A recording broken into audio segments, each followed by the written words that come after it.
Hello दोस्तों, स्वागत है आप सभी का हमारे इस चैनल पर। दोस्तों, हम लोग बीए फर्स्ट सेमेस्टर की ज्योग्राफी पढ़ रहे थे और इसमें हम लोग यूनिट 4 पढ़ रहे थे, जिसमें हम लोग को विभिन्न माध्यमों से निर्मित स्थलाकृतियों के बारे में पढ़ना था। माध्यम का मतलब अपरदन के माध्यम, जैसे जल हो गया, वायु हो गया, ग्लेशियर हो गया, भूमिगत जल हो गया, सागरीय जल हो गया। तो इनके द्वारा अपरदन के फलस्वरूप अनेक प्रकार की भू आकृतियाँ निर्मित होती हैं। उन्हीं भू आकृतियों के बारे में हम लोग पढ़ रहे थे। तो बात करते हैं फ्लूअल कास्ट और एवोलियन, ये तीन हो गए हैं। फ्लूअल का मतलब नदियों के द्वारा जो भी आकृतियाँ निर्मित होती हैं वो हम लोगों ने पढ़ लिए। कास्ट यानी कि जो चूना पत्थर का क्षेत्र होता है उसको कास्ट प्रदेश बोलते हैं। तो वहाँ भूमिगत जल के द्वारा जो आकृतियाँ निर्मित होती हैं उसको भी हम लोगों ने पढ़ लिया है। फिर तीसरा आता है एवोलियन। एवोलियन का मतलब हवा द्वारा यानी पवन द्वारा निर्मित भू आकृतियाँ, वो भी हम लोगों ने पढ़ लिया है। अब आज हम लोग पढ़ेंगे ग्लेशियल भू आकृतियाँ, यानी हिमनदों द्वारा बनी भू आकृतियाँ, यानी ग्लेशियर के द्वारा जो भू आकृतियाँ बनती हैं पहाड़ी क्षेत्रों में, उनको हम लोग देखेंगे।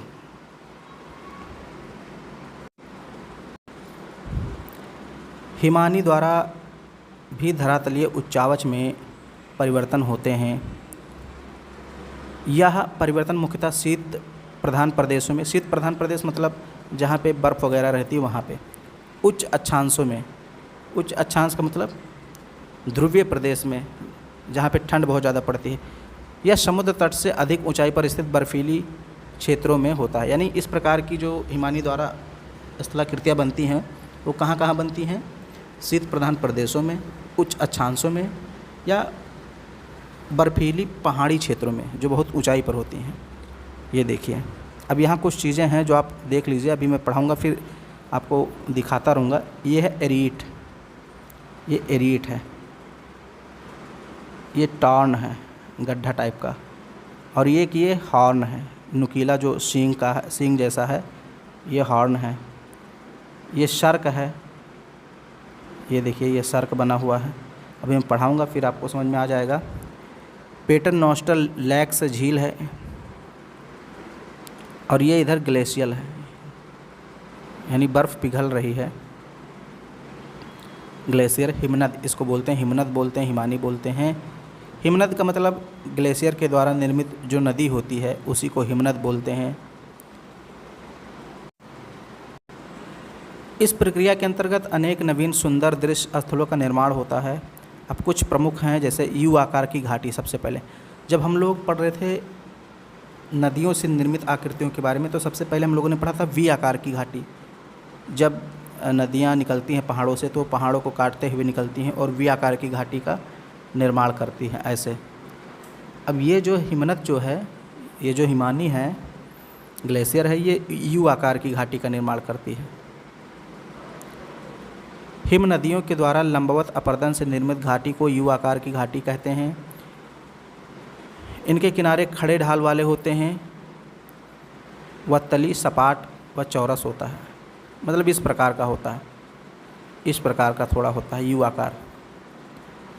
ढाल जो होगा एकदम खड़ा होगा ऐसे, और तली जो होती है एकदम सपाट होती है। जबकि वी आकार की ढाल कैसी होती थी? ऐसे मंद ढाल होती थी, इस प्रकार से वी आकार की होती थी। तो दोनों घाटियों में अंतर है। देखिए लिखा, इनके किनारे खड़े ढाल वाले होते हैं, इस प्रकार के होते हैं ढाल, और तली यानी नीचे का जो है हिस्सा सपाट होता है, चौरस। तो ये लंबवत अपरदन, जब हिमानी या जो हिम नदियाँ हैं, ये देखिए, ये देखिए, यही है हिमनद, इसी को हिमनद बोलते हैं। और यहाँ भी छोटी छोटी हिमनद हैं, ये देखिए बीच बीच में, यहाँ भी है ऐसे। तो ये यू आकार की घाटी का निर्माण करती हैं, लंबवत चट्टानों को अपर्दित करते हुए। ये देखिए आप यू आकार ऐसे देखिए, यहाँ भी यू आकार बना है, यहाँ भी अगर आप देखेंगे तो यू बना है, यू आकार ऐसे बनते हुए आ रहा है। तो इसमें कुछ समझना है नहीं। यहाँ भी अगर आप देखेंगे ये जो बड़ा वाला है तो ये भी यू टाइप का बना हुआ है। ये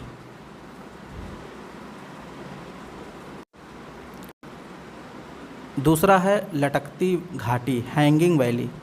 मुख्य हिमनद घाटी में जब कोई सहायक हिमनद आकर मिलती है तो सहायक घाटी के तल अधिक ऊंचे होते हैं। इस प्रकार सहायक घाटी जो होती है उसी को लटकती घाटी कहते हैं। ये आप यहाँ देख लीजिए। अब ये देखिए, इसमें मैंने बताया था ये मुख्य हिमनद है, ये यू आकार की घाटी है और ये मुख्य हिमनद है, बड़ी हिमनद है, मतलब हिम की नदी, बर्फ़ की नदी। अब इसमें देखो ये छोटी छोटी नदियाँ हैं, छोटी छोटी घाटियाँ बनी हुई हैं। तो ये छोटी छोटी घाटियाँ जो हैं ये बड़ी घाटी से ऊपर स्थित हैं। तो इस प्रकार की घाटी को, या जो छोटी छोटी यू आकार की घाटी हैं, इन्हें ही हम लोग क्या कहते हैं, लटकती घाटी। क्योंकि लटक रही हैं, किस में लटक रही हैं, ये बड़ी वाली घाटी में लटक रही हैं, ये लटक रही हैं छोटी छोटी घाटियाँ। तो छोटी छोटी जो घाटियाँ लटकती हैं बड़ी घाटी में, उसी को हम लोग कहते हैं लटकती घाटी। हिम के पिघल जाने पे जब इन लटकती घाटियों से जल निचली घाटियों में गिरता है तो प्रपात का निर्माण होता है। इस कारण लटकती घाटियों को प्रपाती घाटियाँ भी कहते हैं। तो वो चीज़ आप देख लीजिए। जब एक बार फिर से मैं दिखा देता हूँ, देखिए ये छोटी छोटी घाटियाँ हैं, लटक रही हैं, इन्हीं को लटकती घाटी कहते हैं। तो यहाँ से जल गिरता है इस बड़ी वाली घाटी में, तो एक जलप्रपात का निर्माण होता है। जलप्रपात मैंने पहले ही पढ़ा दिया, इसे जलप्रपात बनता है। तो इसको प्रपाती घाटी भी कहते हैं। हिमगहार या सर्क क्या होता है?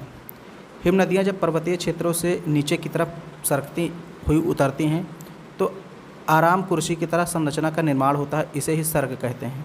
यानी कि हिम नदियाँ जो होती हैं, जो बर्फ़ की नदियाँ होती हैं, जब वो धीरे धीरे पर्वत से नीचे की ओर सरकती हैं, उतरती हैं, तो एक कुर्सी टाइप का संरचना बन जाता है, उसी को हम लोग सर्क कहते हैं। अभी दिखा दूँगा। सर्क गहरे लंबे चौड़े गर्त हैं जिनकी दीवार तीव्र ढाल वाली और सीधी अवतल होती है। सर्क प्रायः हिम से भरे होते हैं, इसी कारण इन्हें हिमगहार, हिमसागर या हिमगर्त कहते हैं। कुर्सी टाइप का होता है, गर्त टाइप का ऐसे बन जाता है, ऐसे बन जाता है, तो एक कुर्सी टाइप का हो जाता है। इसी को हम लोग हिमगर्त बोलते हैं, सर्क बोलते हैं। अब यहाँ पे आप देखिए ये वाला हिस्सा, एक मिनट, ये वाला हिस्सा देखिए, ये कुर्सी टाइप का बना हुआ है। और यहाँ पे आप ये वाला हिस्सा देखिए, ये कुर्सी टाइप का बना हुआ है, ऐसे बैठने के लिए। इसके बाद है एरीट या तीक्ष्ण कटक। निरंतर अपर्दन से सर्क के दोनों तरफ की दीवारें संकीर्ण हो जाती हैं, जिस कारण सर्क का आकार कंची या आरी के समान कटकों के रूप में हो जाता है। इसे एरीट कहते हैं। एरीट का मतलब ये होता है, इस टाइप का एक कटक बन जाता है, ऐसे जो कटक बन जाता है, तो इसे ही हम लोग कहते हैं एरीट। निरंतर अपर्दन से सर्क के दोनों तरफ, सर्क बीच में होता है, मान लीजिए ये सर्क है और इसके दोनों तरफ, ये देखिए इसके दोनों तरफ ऐसे जो है कि फ्लक बन जाता है, कटक बन जाता है, पहाड़ छोटे छोटे, तो इसे ही एरीट कहते हैं। यहाँ पे आप देखिए ये जो है ये एरीट ही है, क्योंकि ये छोटा छोटा ऐसे पहाड़ टाइप का बन गया है। आप देखिए यहाँ भी ये जो है ये भी एरीक है, ऐसे पहाड़ टाइप के बन गए हैं, ये भी एरीक है, एरीट इसको बोलते हैं। तो ये जो छोटे छोटे कटक हैं, ये जो उठे हुए भाग हैं पहाड़ टाइप के, ये सब एरीट हैं। टार्न देख लीजिए, यहाँ पे टार्न अभी पढ़ा रहा हूँ, ये देखिए हॉर्न सींग टाइप का होता है। अगला है एस्कर। हिमनद के द्वारा बहाकर लाए गए चट्टानी टुकड़े एवं मलबे हिमनद के नीचे घाटी में जमा हो जाते हैं और बर्फ़ के पिघलने के बाद यह वक्राकार कटक के रूप में नज़र आते हैं। इन्हें एस्कर कहते हैं। मान लीजिए कोई घाटी है ऐसे, इसमें कुछ टुकड़े बहाकर लाए जाते हैं हिमनद के द्वारा, यानी बर्फ़ की नदियाँ लाती हैं तो कुछ टुकड़े बड़े बड़े लाते हैं। अब ये यहाँ घाटी है, मान लीजिए यहाँ घाटी है, यू आकार की घाटी, यहाँ पे जमा हो जाते हैं। तो चूँकि ये बर्फ़ वाले टुकड़े होते हैं, तो जब ये बर्फ़ पिघलती है तो जो टुकड़े हैं वो वक्राकार कटक के रूप में नज़र आते हैं, यानी छोटे छोटे पत्थरों के रूप में नज़र आते हैं, कटक के रूप में नज़र आते हैं, उसे ही अस्कर कहते हैं। क्योंकि ऊपर जो उनकी बर्फ़ थी वो तो पिघल गई, अंदर का जो टुकड़ा बचा वो कटक टाइप का होता है। श्रृंग या हॉर्न, जब किसी पहाड़ी के पार्श्व पर कई सर्क बनते हैं और इन सर्क के शीर्ष तब तक अपरदित होते रहें जब तक इनके तल आपस में न मिल जाएं, तो इस प्रक्रिया में एक तीव्र किनारों वाली नुकीली चोटी का निर्माण होता है, जिसे हॉर्न कहते हैं। आल्प्स पर्वत की चोटी जैसे मैटरहॉर्न, हिमालय पर्वत की चोटी माउंट एवरेस्ट, मतलब ये एक प्रकार की चोटी होती है। इस टाइप की चोटी मैंने दिखाया था शुरू में ही, हॉर्न, तो इसे ही हॉर्न कहते हैं। नुनाटक क्या है? ऐसी ऊंची पर्वत चोटी जो हिम क्षेत्र या हिमनद से ऊपर उठ जाती हैं और चारों तरफ से बर्फ़ से घिरे रहते हैं, इन्हें ही नुनाटक कहते हैं। ये भी एक प्रकार की चोटी होती है, लेकिन इसके चारों तरफ बर्फ़ होता है, यानी बर्फ़ से लिपटी हुई चोटी। अब है रॉस मुटोने, इसको भेड़ पीठ सैल कहते हैं। ये देखते हैं क्या है। जब हिमनद के मार्ग में, हिमनद का कहने का मतलब यह है ग्लेशियर, ओके, तो हिमनद कहूँ तो ग्लेशियर समझिए। पहाड़ों पे बहने वाली जो नदियाँ होती हैं जो बर्फ़ के रूप में होती है उसी को हिमनद कहते हैं। जब हिमनद के मार्ग में कोई चट्टानी पिंड आता है तो हिमनद उसके ऊपर से बहने लगता है।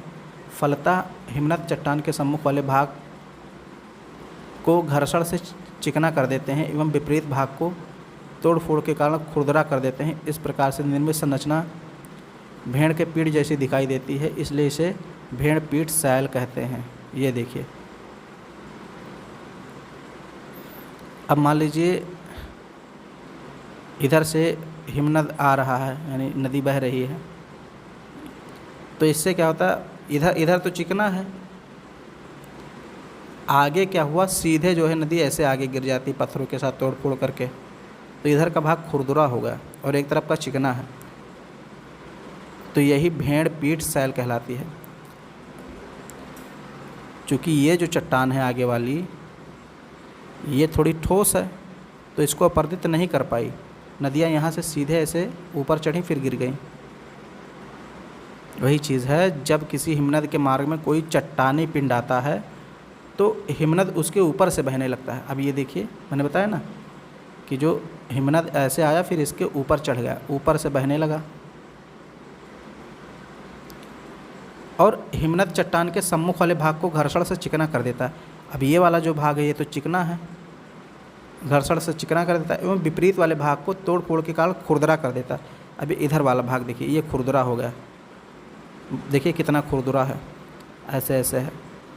तो इस प्रकार से निर्मित संरचना भेड़ के पीठ की जैसी होती है, इसलिए इसे भेड़ पीठ सैल कहते हैं।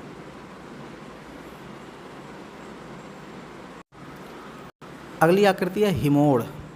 जैसे हम लोगों ने जलोढ़ पंख पढ़ा था नदियों से निर्मित आकृतियों के बारे में जब पढ़ रहे थे, तो वहाँ पे मैंने आपको जलोढ़ पंख पढ़ाया था।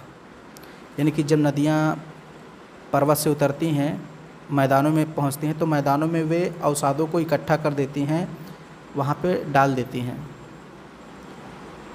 तो वहाँ पे जलोढ़ पंख का निर्माण हो जाता था। अब यहाँ हिमोड़ है, यानी हिम नदियों के द्वारा जो अवसाद लाया जाता है वो गिरा दिया जाएगा, तो उससे जो आकृति निर्मित होगी उसको हिमोड़ कहते हैं। ये देखिए, हिमानियों द्वारा बहा कर लाए गए अवशेषों या अवसादों के निक्षेप को हिमोड़ कहते हैं। यानी कि जब हिम नदियाँ पहाड़ों से थोड़ा नीचे उतरती हैं तो कुछ अपने साथ अवसाद लाती हैं। अवसाद का मतलब कूड़ा करकट आप कह सकते हैं, या फिर ईंट पत्थर कंकड़ मिट्टी जो भी बहा कर लाती हैं वो रास्ते में जमा कर देती हैं, तो उसी को हिमोड़ कहते हैं। ये उन्हीं स्थानों पर नज़र आते हैं जहाँ बर्फ़ पिघलकर पानी के रूप में परिवर्तित होता है। क्योंकि बर्फ़ जब तक रहती तब तक तो सब कुछ बहता रहता है, और जब बर्फ़ पिघल जाती है तो बर्फ़ के टुकड़ों के अंदर जो भी ईंट पत्थर कंकड़ होता है वो रह जाता है, वो जम जाता है, बाकी पानी आगे बह जाता है। तो जो जम जाता है अवसाद वही क्या है, हिमोड़ कहलाता है।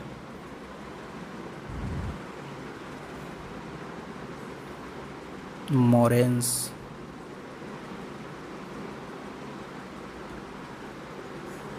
इसमें आप ज़्यादा समझ नहीं पाएंगे चित्र में। मान लीजिए इधर से ऐसे निकल रहा है, हिमनद आ रही हैं। अब ये धीरे धीरे जब नीचे आएंगी तो यहाँ पे ये क्या होगा, अवसादों को जमा कर देंगी।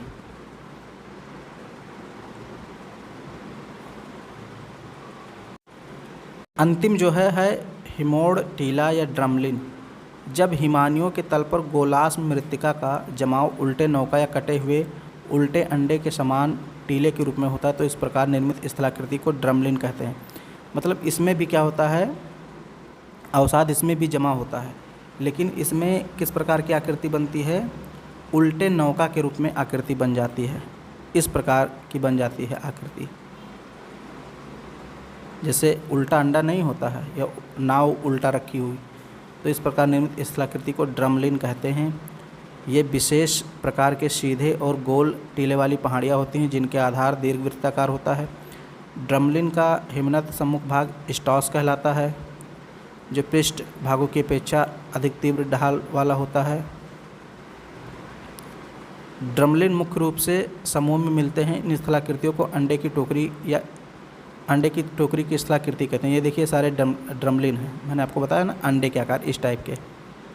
तो ये देखिए सारे वैसे बने हुए हैं, ऐसे हैं, ये भी ऐसे है, ऐसे अंडे टाइप का, ऐसा लग रहा है जैसे उल्टा अंडा रखा हुआ है या नाव उलट के रख दी गई है।